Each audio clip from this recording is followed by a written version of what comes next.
আসসালামু আলাইকুম শিক্ষার্থী বন্ধুরা, আশা করি সবাই ভালো আছো। আমিও আল্লাহর রহমতে ভালো আছি। তো আজকে তোমাদের জন্য সপ্তম শ্রেণীর গণিতের 2.2 এর পাটিগণিতের কিছু ইম্পর্টেন্ট অঙ্ক নিয়ে আলোচনা করব। তো দেখা যাক আমরা আজকে যে অঙ্কটি করব সেটি হচ্ছে একটি ঘড়ি 625 টাকায় বিক্রয় করলে 10% ক্ষতি হয়। তো ঘড়িটি বলছে কত টাকায় বিক্রয় করলে 10% লাভ হবে। তো এই ধরনের অঙ্ক করার জন্য আমাদেরকে যে কাজটি করতে হবে সেটি হচ্ছে 10% ক্ষতিতে বিক্রয় মূল্য কত হয়। যেহেতু পার্সেন্ট আছে, তো 10% ক্ষতি বলতে আমরা কি বুঝি, 100 থেকে 10 টাকা বিয়োগকে 10% ক্ষতি বলা হয়।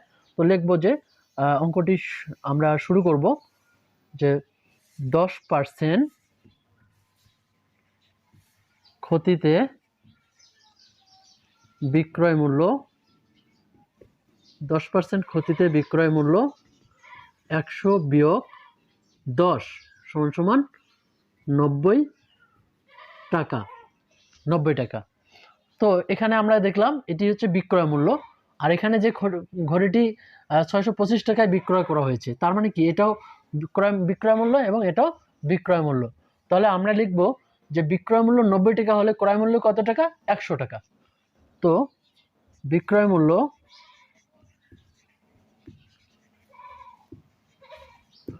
90 টাকা হলে ঘড়িটির ক্রয় মূল্য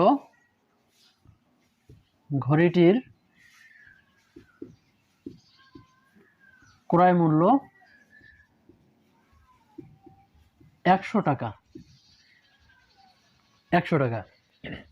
অতএব বিক্রয় মূল্য 1 টাকা হলে ঘড়িটির ক্রয় মূল্য কত হবে? কম হবে, কারণ যেহেতু 1 টাকা আসতেছে সেহেতু আমরা জানি যেটা কম হয়। তাহলে 100/90 টাকা। অতএব বিক্রয় মূল্য 625 টাকা আমাদের এখানে দেওয়া রয়েছে। এই যে এখানে দেওয়া আছে 625 টাকা। তো 625 টাকায় হলে যে বিক্রয় মূল্য যদি 625 টাকা হয়, 625 টাকা হয়, তাহলে ঘড়িটির ক্রয় মূল্য কত হবে? তাহলে দেখা যাক 100 গুণন 625/90। তো এখানে আমরা একটা শূন্য এবং একটা শূন্য কেটে দিতে পারি, এবং এখানে থাকলো কত? 9। 9কে 3 দ্বারা ভাগ করা যাবে, এবং এটাকেও দেখি 3 দ্বারা ভাগ করা যাবে কিনা। তো যদি আমরা এখানে 9কে 625, 6 লং 54, 7 লং 63, সুতরাং এটা এভাবে যাচ্ছে না। তো আমরা এটা গুণ করে দিব। 625 এবং 10-এ গুণ করলে 6250, 6250/9, এত টাকা আমরা পাইলাম। তো এবার এখানে বলছে যে কত টাকায় বিক্রয় করলে 10% লাভ হবে। তো কত টাকায় বিক্রয় করলে 10% লাভ হবে, এর জন্য আমাদের করতে হবে, আবার লিখতে হবে 10% লাভে বিক্রয় মূল্য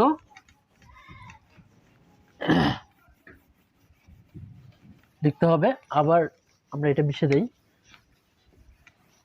যে লিখতে হবে আবার 10% লাভে বিক্রয় মূল্য।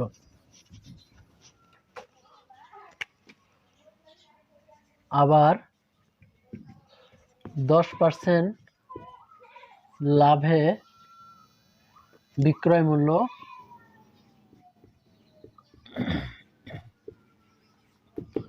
100। যখন লাভ হয় তখন যোগ হয়। আমরা একটু আগে করছি ক্ষতি, এর জন্য বিয়োগ ছিল। তো এখানে 100, তো 10 টাকা আসতেছে, এখানে 110 টাকা আসলো। তো এটি কি? বিক্রয় মূল্য। এখানে বিক্রয় মূল্য 110 টাকা আসছে। আর আমরা একটু আগে যে করছিলাম সেটা ছিল কি, যে 6250/9 টাকা ছিল, এটা ছিল ক্রয় মূল্য। তার মানে এখানে আমরা দেখলাম যে 10% লাভে বিক্রয় মূল্য 100 যোগ 10 সমান 110 টাকা। তো বিক্রয় মূল্য 110 টাকা হলে ক্রয় মূল্য কত? 100 টাকা। তো আমরা এটি এখানে লিখব, যেহেতু আমাদের এখানে বিক্রয় মূল্য দেওয়া নেই। আমরা এখানে যে জিনিসটা একটু আগে পেয়েছিলাম, যে 6250/9 ছিল, এই টাকাটা ছিল, এটা একটা ক্রয় মূল্য ছিল। তো এই জন্য আমরা ক্রয় মূল্য 100 টাকা হলে বিক্রয় মূল্য 110 টাকা। তাহলে লিখবো ক্রয় মূল্য 100 টাকা হলে বিক্রয় মূল্য 110 টাকা। অতএব ক্রয় মূল্য 1 টাকা হলে বিক্রয় মূল্য 110 ডিভাইডেড এখানকার 100 টাকা আসবে, 100 টাকা। তাহলে এখানে বলছে যে বিক্রয় মূল্য ক্রয় মূল্য দেওয়া একটু আগে আমরা পেয়েছিলাম 6250 ডিভাইডেড 9 টাকা হলে বিক্রয় মূল্য কত টাকা হবে দেখা যাক।